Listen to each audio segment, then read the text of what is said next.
Takshashila coaching में आपका फिर से स्वागत है। अब हम आव्यूह के प्रकार के बारे में पढ़ेंगे।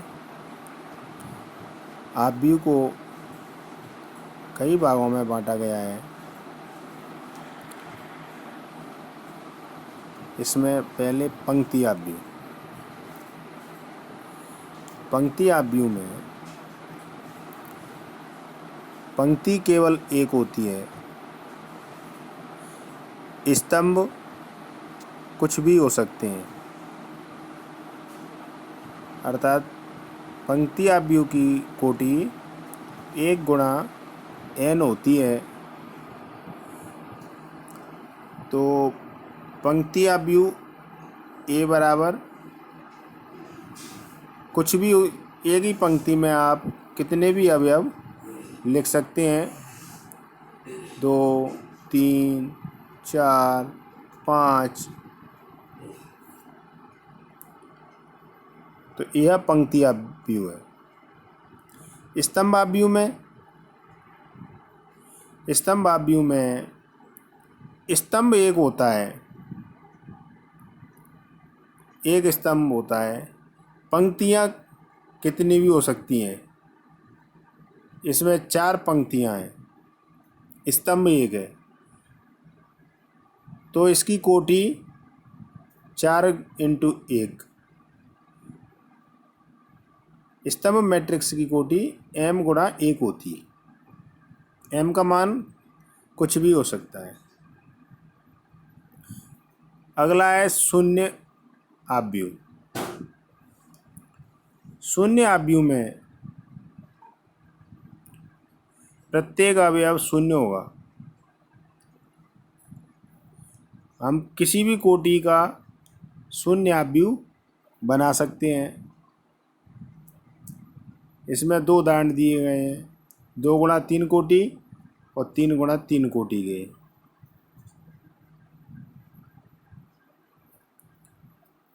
आयताकार आव्यूह, इसकी आकृति आयत जैसी होती है। इसमें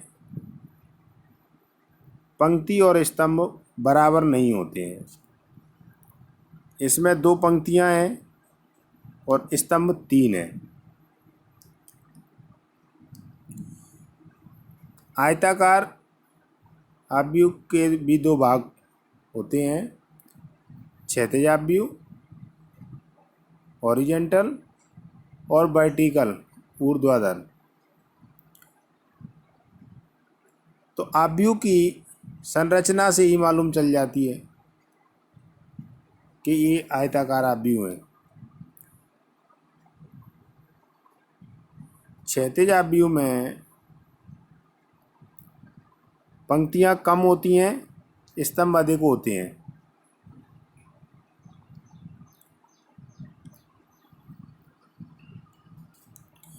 क्षैतिज आव्यूह में पंक्तियाँ इसमें 1, 2 हैं और स्तंभ 4 हैं। और ऊर्ध्वाधर में पंक्तियों की संख्या अधिक होती है, स्तंभों की संख्या कम होती है। पंक्ति 1, 2, 3, 4 और स्तंभ सिर्फ 2 हैं। तो आयताकार आव्यूह में पंक्ति और स्तंभ समान नहीं होते हैं। वर्गाकार आव्यूह में पंक्ति और स्तंभ समान होते हैं, अर्थात इनकी कोटि समान होगी, 2 गुणा 2 या 3 गुणा 3। तो वर्गाकार आव्यूह इस प्रकार से भी होता है, 2, 1, 3, 4, यानी पंक्ति और स्तंभ इसमें 2, 2 हैं। कोटि होगी इसकी 2 गुणा 2। तो वर्गाकार आव्यूह में पंक्ति और स्तंभ समान होते हैं और आयताकार आव्यूह में पंक्ति स्तंभ समान नहीं होते हैं। अब अगला चलते हैं।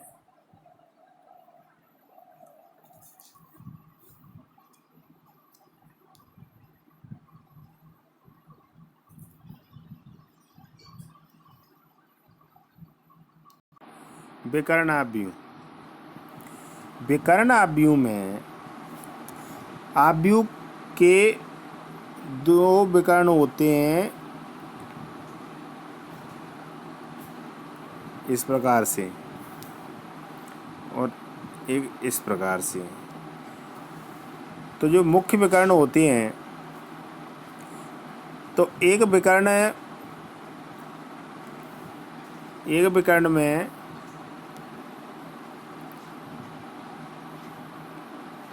अवयव दिए गए हों और सभी अवयव शून्य हों। विकर्ण के अवयव कुछ भी हो सकते हैं, उनके अतिरिक्त अन्य अवयव शून्य होंगे। वो वर्गाकार आव्यूह होते हैं, आयताकार आव्यूह में विकर्ण नहीं होते हैं।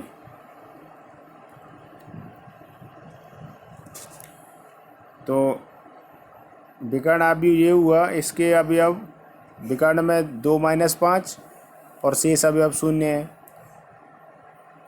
ये 2 × 2 कोटि का है, ये 3 × 3 कोटि का है।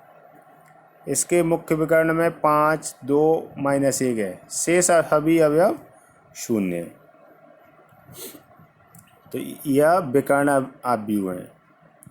और यदि विकर्ण आव्यूह में सभी अवयव समान हैं, विकर्ण के यदि अवयव समान हैं और शेष अवयव शून्य हैं, तो अदिश आव्यूह हो जाएगा। यहाँ विकर्ण में 5-5 समान है, 5-5 की जगह 2-2 भी हो सकते हैं, 3-3 हो सकते हैं, 1-1 नहीं हो सकता। यदि मुख्य विकर्ण के अवयव 1-1 हैं तो उसे अदिश न कहते हुए एक-एक या तत्समक मैट्रिक्स कहेंगे। तो विकर्ण आव्यूह, अदिश आव्यूह और एक-एक आव्यूह को आप अच्छे से ध्यान रखें।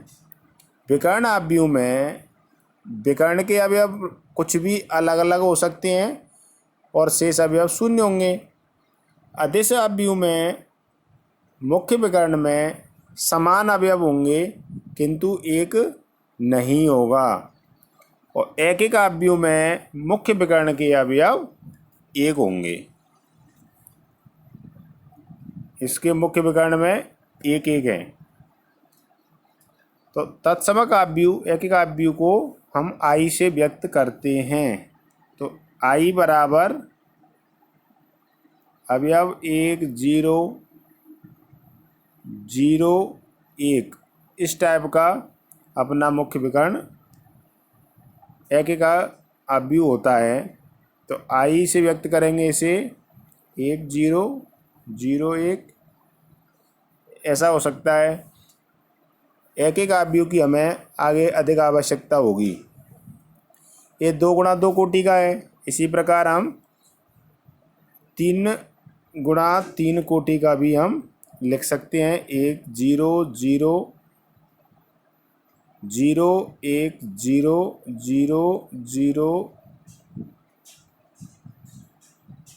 0, 1 इस टाइप का अपना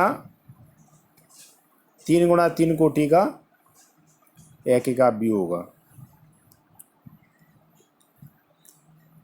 इसी प्रकार त्रिभुजीय आव्यूह। तो त्रिभुजीय आव्यूह जो होता है उसमें 2 प्रकार के होते हैं, ऊपर त्रिभुजीय आव्यूह और निम्न त्रिभुजीय आव्यूह। तो ऊपर त्रिभुजीय आव्यूह में मुख्य विकर्ण के ऊपर के अवयव तो दिए रहते हैं, नीचे के अवयव शून्य होते हैं। जो ऊपर के दिए हैं तो ऊपर त्रिभुजीय, और मुख्य विकर्ण के नीचे के दिए गए हैं तो ये निम्न त्रिभुजीय आव्यूह। तो त्रिभुज जैसी आकृति बन जाती है इनकी।